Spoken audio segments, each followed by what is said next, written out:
Alright guys, today we're gonna do the problem of crossing a river.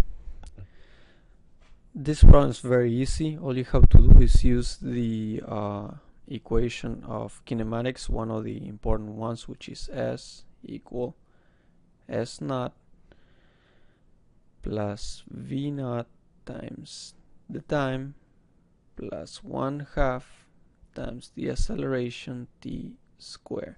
We're going to divide this problem into two parts, one for the x and one for the y.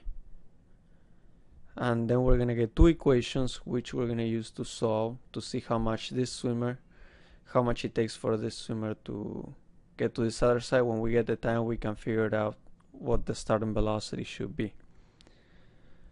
So first we're going to do it for the x. So we know that x equals x naught plus b naught times t plus 1/2 a t squared.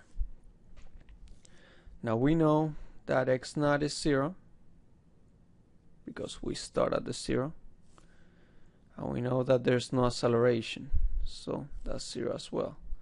And we know that v naught on the x is equal to b naught times the sine of theta, which is theta being 45 degrees. So if we plug in the values, remember that x is equal to d2, then we get the equation 150 equals negative the starting velocity times the sine of 45 plus 1.389. This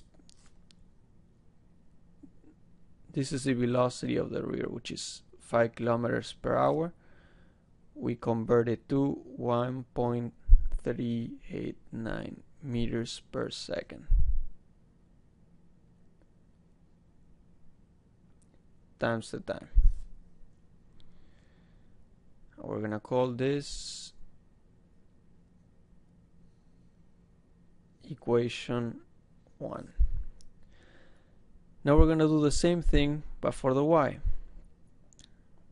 So we use the same equation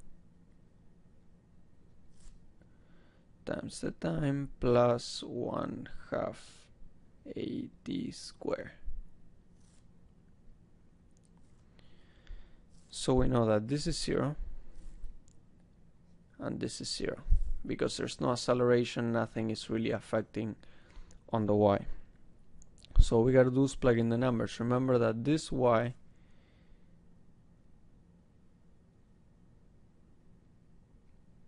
is this, which is d1.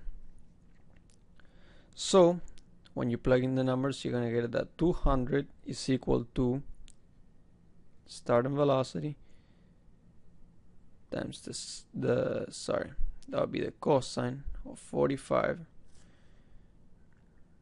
because the y component is equal to the cosine of theta times the time.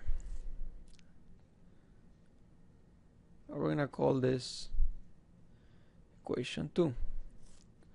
So in equation 2, you solve for t, then you plug it into 1,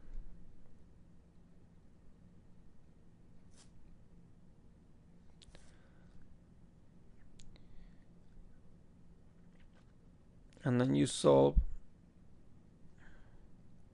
for the starting velocity, and the correct answer should be 1.122 meters per second, which converts to 4.04 kilometers per hour.